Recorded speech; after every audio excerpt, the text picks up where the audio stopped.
Hello, and thank you for tuning in for another review. I review things for fun, but I hope they're progressively getting better. That said, I will be the first to admit that I've been avoiding this one. For clarification's sake, let me say that it's not just because of the really strong opinions everyone seems to have. This show has a really strong fan base as well as a really strong anti-fan base, I guess I'll call it. And yes, that is a little daunting because I'm sure there'll be a lot of hate no matter what side I come down on, which is why I started this out with stressing that I do reviews for fun, and these are my opinions that you don't need to agree with. But if you take something away from this, great. But no, the main reason I've stayed away from this review is that this show is so long.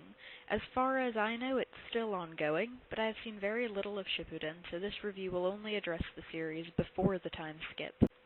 So, for a brief description, Naruto is about a boy, named Naruto, who wants to be a ninja. The show is set in another universe where the world is pretty much split up into the ninja villages.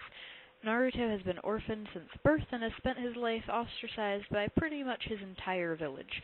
By the end of the first episode, you learn that the reason for this isolation is because a demon that nearly destroyed their village was locked away inside of him at birth. So, long story short, Naruto becomes a ninja and gets assigned to a three-man team under the direction of their sensei, a more experienced ninja. Naruto and his teammates, Sasuke and Sakura, are three of that year's Rookie 9. Basically, everyone who graduated from the Ninja Academy got assigned into three-man groups, just like he did, to a sensei who was then in charge of giving them a final test. Then, of everyone who graduated, only 9 got to continue their training and actually become ninja. I'm not going to go through every little detail here. Like I said, this is a very basic description in case there's anyone who still doesn't know what this show is about at this point in its life. There's a pretty big cast of characters. Most of them are introduced when Naruto and his team take an exam to try to move up a step on the scale of ninja levels. This is good because it opens up the world a little while keeping the focus on the main characters. But introducing more characters definitely made the show more interesting.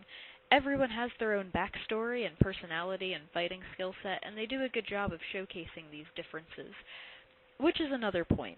This show is riddled with flashbacks and those sorts of cheesy, meaningful moments where the characters make grand realizations about themselves and their goals in life.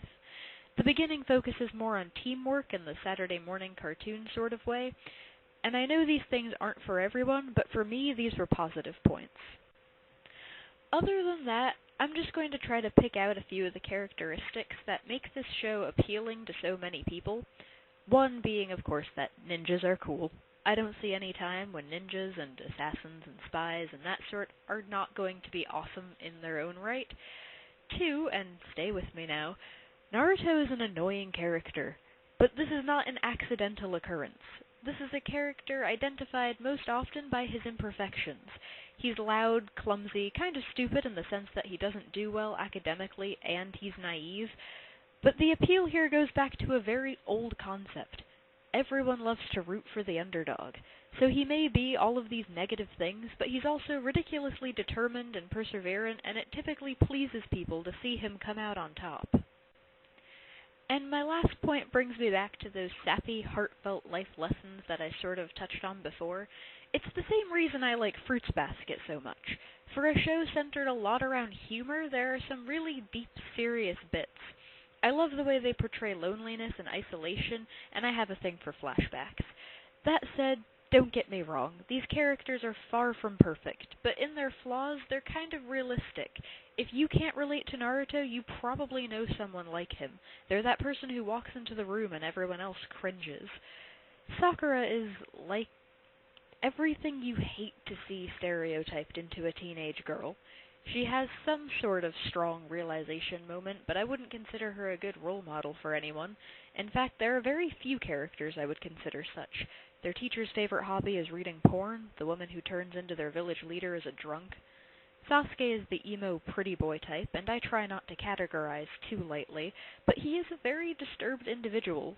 With reason, but still. The characters are flawed. I'll leave it at that. But I rarely consider character flaws to be a bad thing. They usually give characters depth, if nothing else. So yes, you're welcome to your own opinion, but I like this show. And before you start spamming me with hate mail, I am not trying to argue that it is the greatest anime ever made. It's not in my top 3, and I bothered to actually think through it enough to put together a top 3. However, I would say that it's worth checking out if you haven't already. Thank you for watching.